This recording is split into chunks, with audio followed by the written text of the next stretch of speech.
So good morning, everyone. Or is it afternoon? Good midday to everyone. It's wonderful to see all of you here, and I'd also like to extend the very warm greetings on behalf of the Baha'i International Community's United Nations office.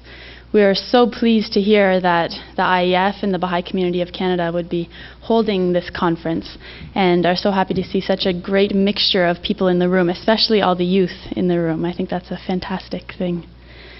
So I'm going to speak a little bit today about some of our efforts at the United Nations to work on the issue of the ethical dimensions of climate change. I'm going to talk first about a little bit about Thomas Homer Dixon's model of values, because I think that's useful in discussing the issue, then talk a little bit about what we've done at the UN, and then look a bit at some of a perspective that we're starting to develop on how we can apply principles to the issue of climate change. Move this out a little. Sorry, getting sorted out. So on July 11th, 2007, BBC News reported that the UN Secretary General, Ban Ki-moon, called on world leaders to unite on climate change. He said it is time for new thinking. This is an agenda that really affects the whole of humankind. He said, I promise that this challenge and what we do about it will define us. Business as usual is no longer an option. We must reach complete agreement. So he issued this very high call to the leaders of the world. From the Baha'i International Community's perspective, it's not only governments, but all of us that must participate in a new type of thinking, a new kind of searching that forces us to examine what our values and ethics truly are, and then commit to just policies built on those values. In Thomas Homer Dixon's new book, The Upside of Down, which Ted referred to earlier, and I think the next panel is also going to use a bit, he states that in Western liberal societies, public discussion of values is dreadfully impoverished. These are the words he uses. He says, for the most part, as long as one person's values don't interfere with another, they're usually considered a private matter. The only time we talk about values is on hot-button issues, such as abortion or same-sex marriage, political corruption. We often assume that most things around us don't involve value judgments at all. They're just value-neutral facts of life. He goes on to say that whether we recognize it or not, people's values, often those of the most powerful among us, shape everything from the income gaps in our economies to climate change policy, to the intimate details of how we lead our lives. He identifies three types of values. The first are utilitarian values, and these are the ones that I think we're most familiar with. These are simple likes and dislikes. Do I want to live in a home or an apartment? Do I want to wear a pink shirt today or a red shirt? These are most familiar to economists, and they dominate our consumerist culture. Moral values concern fairness and justice, especially regarding things like the distribution of wealth, power, and opportunity among people. Existential values apply to things that give our lives significance and meaning. Some of us call these spiritual values. They help us understand how we fit into the grander scheme of things and provide answers to questions like, why am I here, and what is my purpose in life?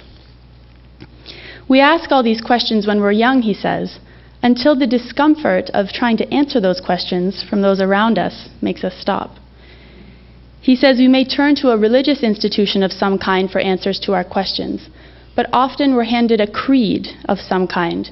We're told what to think and not how to think about values.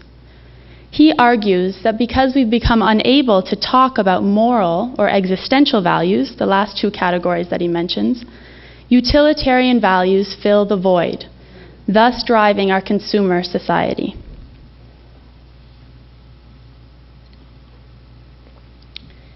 The issue of climate change is so critical that we would like to suggest that we must develop our ability to dialogue and discuss the underlying values driving our approach to this issue.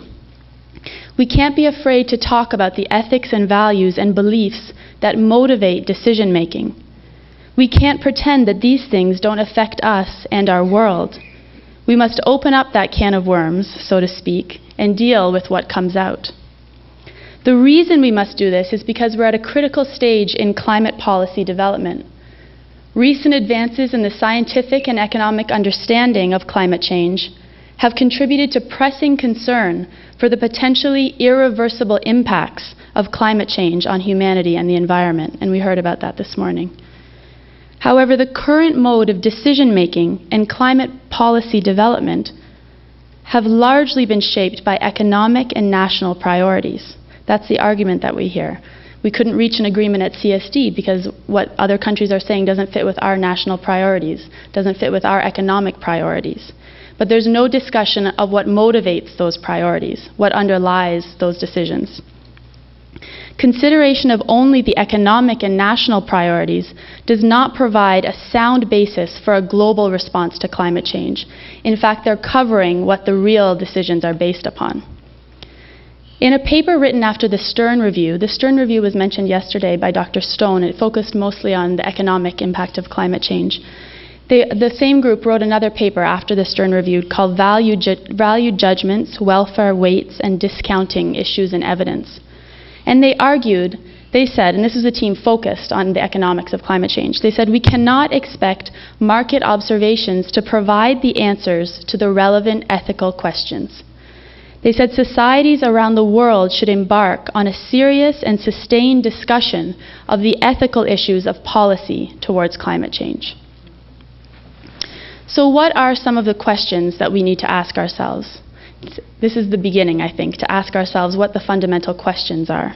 And these are a few that the BIC is starting to identify as being crucial to the discussion. The first is responsibilities to reduce greenhouse gas emissions. What should determine the responsibilities of individual countries to reduce their greenhouse gas emissions? Where does the responsibility for that lie?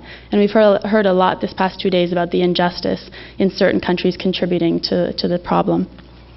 How can developing countries achieve social and economic development without emitting dangerously high levels of greenhouse gases into the atmosphere?